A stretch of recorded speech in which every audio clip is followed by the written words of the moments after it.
இன்றைக்கி சாம்பார் பொடி எப்படி பண்ணான்னு பார்க்கலாம்.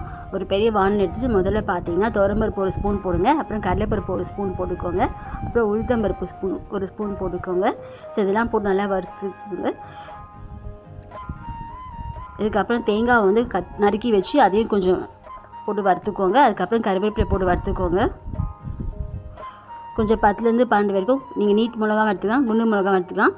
ஸோ எனக்கு குண்டு மிளகா தான் இந்த ஸ்வீட்டில் அதான் அதை யூஸ் பண்ணிக்கிட்டேன். அதுக்கப்புறம் பார்த்தீங்கன்னா ஒரு சிட்டிகை உப்பு, ஒரே ஒரு சிட்டிகை மட்டும் போடுங்க. கொஞ்சம் பெருங்காயத்தூள் போடுங்க, கொஞ்சம் மஞ்சத்தூள் போடுங்க. மஞ்சத்தூள் 1/4 ஸ்பூன் போதும், பெருங்காய பொடி ஒரு 1/4 ஸ்பூன் போதும். இதெல்லாம் போட்டு கொஞ்சம் வறுத்துக்கோங்க. அதுக்கப்புறம் வெந்தயம் ஒரு ஸ்பூன் போடுங்க. ஒரு 1/2 ஸ்பூன் மிளகுத்தூள் போடுங்க.